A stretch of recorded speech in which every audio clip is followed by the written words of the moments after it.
Welcome back, my friends, to the Derate the Hate podcast. I am your host, Wilk of WilkWorld.com, and this episode, we are actually going to revisit an old episode based on some conversations I've recently had with someone that probably everybody knows, but that'll have to come up in another episode.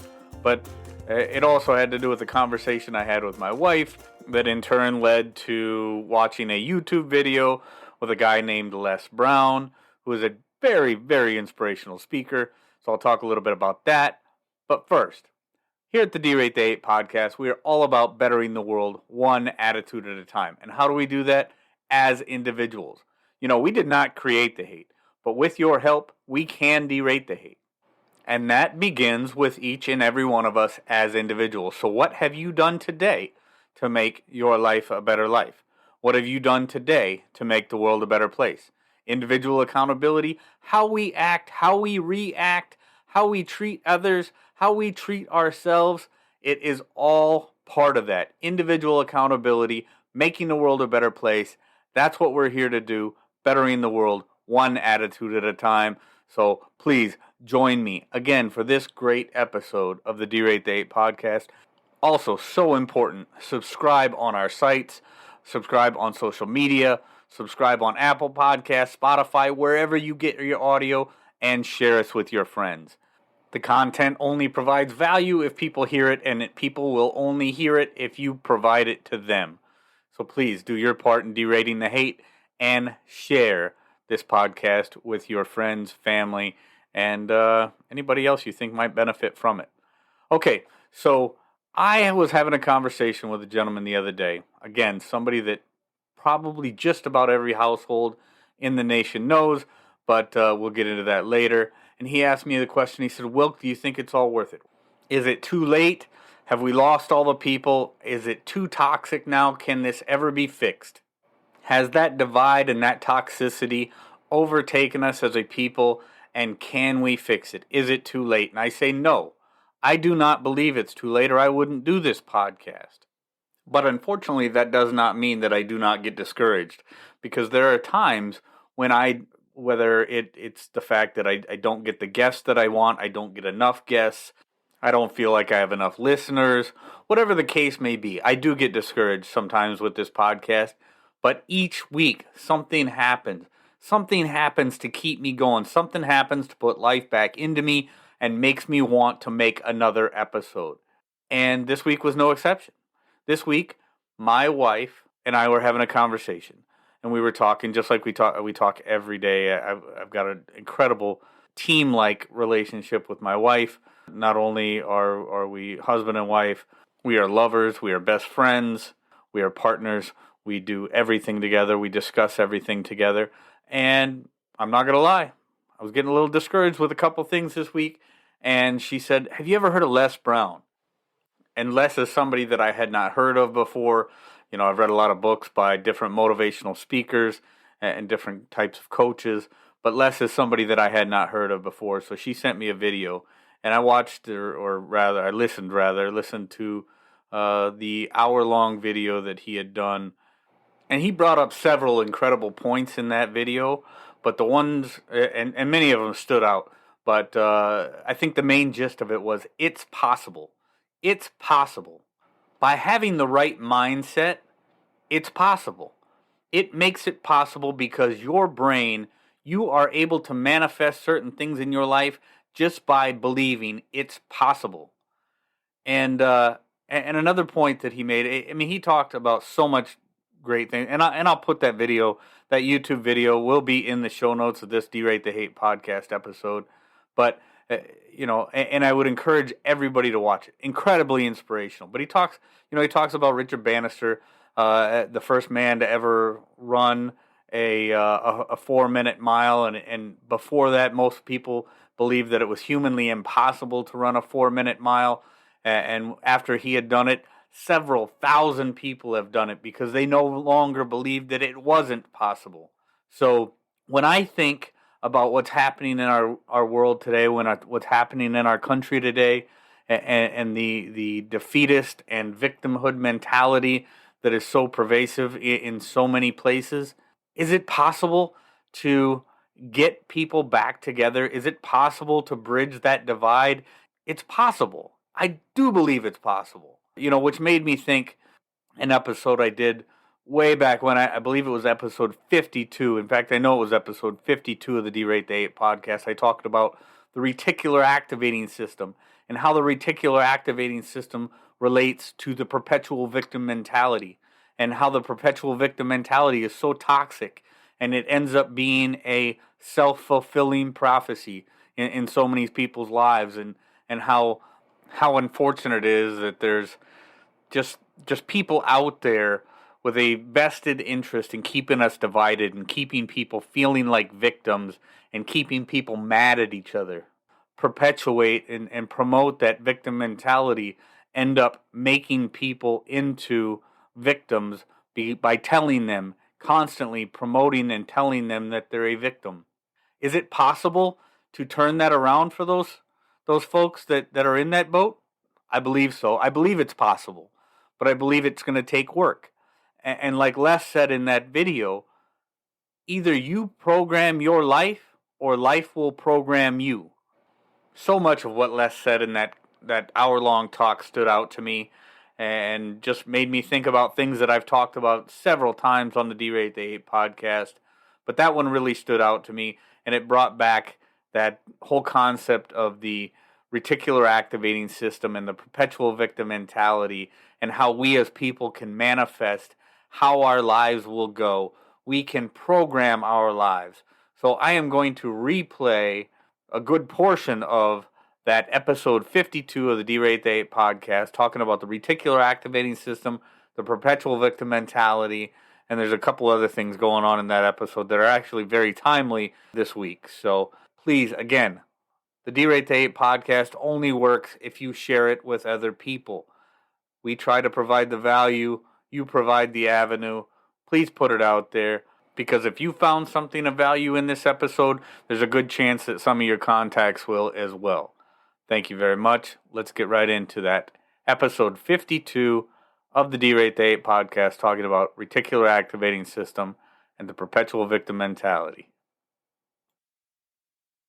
So episode 52 is going to be called the reticular activating system and the perpetual victim mentality. Now, you've probably heard me talk about the perpetual victim mentality before if you've listened to the podcast, but tonight we're going to tie that in and tell you how that relates to the reticular activating system. Now, you may not know what the reticular activating system is or how it relates, and we're going to get into that. But first, at the Derate the Hate podcast, we're all about bettering the world one attitude at a time. We did not create the hate, but with your help, we can derate the hate. So, what have you done today to make your life a better life? What have you done today to make the world a better place? We're all about making the world a better place, and that all begins with you and me as individuals and how we relate to the world. Diving right in, reticular activating system. What is it, and how does it relate, again, to like I said, the perpetual victim mentality? Okay, first let's talk about the reticular activating system. The reticular activating system is a not to get too technical, because I'm not a real technical guy, but the long and the short of it is, it's basically a little, about the size of a pencil at the back of your brain, right? And what it does, it acts as a filter. And that filter is kind of determines the things that you pay attention to the most and the things that are going to manifest most in your life based on what you are focused on most. So why do I say, how does that relate to the perpetual victim mentality? Well, let's just give you an example of how the reticular activating system works. So, what car are you driving today? And this is the most, I think the first time that I ever heard about the reticular activating system or reticular activators was during a mortgage broker conference years ago. I went to with Brian Pert, and he was talking about reticular activators and seeing opportunities out there where and being able to focus on the right things to see the right opportunities. And one of the ways that is best explained, and there's all kinds of examples, and there's different explanations, and people that explain the reticular activating system much better than I ever will.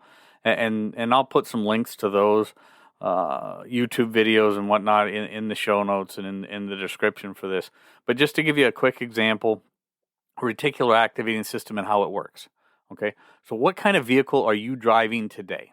And like I drive a Chevy Silverado, and before that I drove a Chevy Avalanche. Okay, so I want you to think about the last two vehicles that you own, the one that you own now and the one that you owned prior to now. And the vehicle that you were driving when you used to drive that, like when I drove my Avalanche, I used to see Chevy Avalanches all over the place. They just stood out in my mind because it was what was on the forefront of my mind. I had a Chevy Avalanche. So every time I'd see another Chevy Avalanche on the road, it would stand out to me. I would notice it. Then when I got rid of my Chevy Avalanche and I got a Chevy Silverado, now all of a sudden I see more Chevy Silverados than I do Chevy Avalanches. It is what I'm focused on because it's close to me. It's something I can perfectly relate with. And that filter, that reticular activating system, that small stem at the back of my brain is focusing and filtering out the things that don't necessarily mean anything to me and the things that I can most relate with. Well, the same thing happens with almost everything in our life. All the things that mean the most to us and all the things that we focus on most. See, because our brain is only capable of focusing on so many things at any given time. With that being said, if we can only focus on, some people say there's only 3 things that we can focus on at any given time, or 5 things that we can focus on at any given time. No matter how you slice it, there's hundreds, if not thousands of things going on around us all the time. And with our ability or our brain's ability to only focus on a couple, whether it be 3, 5, 7, whatever, there's a lot of stuff out there happening all around us that we have to filter out, or our brain has to unconsciously filter out, right?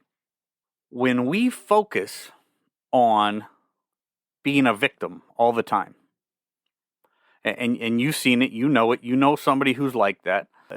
Somebody who has told themselves, I'm an unlucky person. I'm just unlucky. Nothing can ever go my way. Or I'm a certain minority and everybody's out to get me because I'm this certain minority and I'm just, my life sucks because everybody's out to get me. Okay? We know it. We know the perpetual victim. We've talked about this and I've brought this up in the podcast before, and I don't care who you are or what ethnicity you are or where you're from. You probably know somebody or multiple somebodies who fall into that category, that perpetual victim mentality. And I'm here to tell you that reticular activating system is such a powerful mechanism in our brain and how our life manifests itself. It's a self-manifest destiny. Okay, it plays out the way that you gear it to play out. And when I say that, I let's talk about the converse side of that. Okay, episode 50, I interviewed Denise Albright from denisealbright.com, and Denise developed it's called the Gratitude Finder Journal. And if you haven't listened to episode 50, please step back and listen to that. But the Gratitude Finder Journal, if you focus on and start writing down every single day things that you're grateful for, and start focusing each day on writing that down, finding something to be grateful for each day and writing that down, much sooner than later, you'll start to realize and focus more on all the different little things that you can be grateful for each day. The same thing happens with negativity and that victimhood mentality. And this is one of the reasons that I talk and I'm so adamant about the idea of not teaching your kids that they're a victim all the time, which we know that there are certain people that do. If you are constantly telling your child, or if you're constantly, teaching or telling the people around you that they're a victim and they must play that victim card and they must feel like a victim all the time, that is the only thing that they're going to see. That is the only thing that they are going to focus on all the time is I'm a victim. Everybody is out to get me. The world is out to get me and I am oppressed. I am beaten down. I am downtrodden and everything they see they're going to seek that out because that's what their brain is automatically focused on all the time. That reticular activating system in their brain is going to do nothing but filter out everything else around them, and they're going to focus on the bad, the negative, the small things that happen. They're going to start looking for these nonsensical microaggressions that and making stuff up to believe that people are out to get them, because our brain, that's another part of that reticular activating system. Our brain does not want us to be it does not want us to be wrong. So if we're constantly believing within our own mind that we are a victim, our brain is automatically going to seek out things to reinforce that mindset that we are a victim. So while things may not be nearly as bad or appear to be nearly as bad to everybody else around you, you are going to focus on those little nonsensical microaggressions that people like to talk about nowadays, or they're going to seek out little things and make you believe that somebody who's doesn't have a racist bone in their body, but they're now considered, in your mind, you're making them out to be a racist. Or like, well, a good example is the Jussie Smollett hoax. It's one of the most famous things that happened in recent times with Jussie Smollett believing everybody was a racist, but he didn't have enough real racism around him to make his brain believe that racism was a thing. So he had to actually go out and hire some people and make up this hoax to make people believe that he was a victim of a hate crime. We see this stuff all the time now, and it's part of that reticular activating system. If we don't find enough around us, if you have that, and I don't mean me by any means, but people who have that perpetual victim mentality will seek out things that reinforce that victimhood mentality. And if they cannot find anything, they soon begin to make up things to reinforce in their mind that victimhood mentality. You know, we just recently had another incident in Minnesota, an absolutely tragic thing, and all the details aren't out yet, but it by all accounts it looks like an unbelievable tragedy where a police officer accidentally shot a person during a routine traffic stop. But that person happened to be black. The police officer happened to be white. There's absolutely no indication whatsoever that this had anything to do with race. It was an absolute tragedy where it appears that the police officer accidentally pulled her firearm as opposed to her taser, and this young man was killed. Absolutely tragic. Okay, it was an absolute tragic deal. A young man lost his life, but had absolutely nothing, by any account so far, had absolutely nothing to do with race.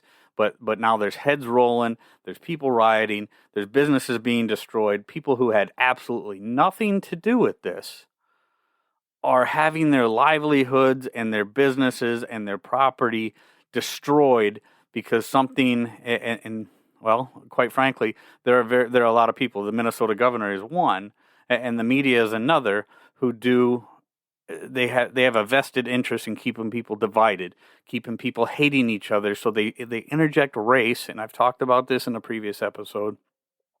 They interject race into a situation where race, by all accounts, had nothing to do with this. But what it does is it reinforces that perpetual victim mentality. It reinforces that narrative that we must keep people divided. I talked about it in episode 22 of our podcast, Perception is Reality. When you constantly tell a person and build up that perception in their mind that the world is out to get them and they are oppressed and that everybody around them, there's a racist under every bed and in every closet, they begin to seek out, again, because of that reticular activating system, they seek out that reinforcement. They seek to find things to reinforce that mentality instead of the opposite. Instead of, like I said, looking for the things to be grateful every day. You cannot be a happy person if you are not a grateful person. You cannot be a happy person if you constantly believe you're a victim. So how are you going to use that reticular activating system? How are you going to use it? We've all got it. Everybody who's got a brain, which there's some people that's questionable, but everybody who's got a brain has a reticular activating system. Okay?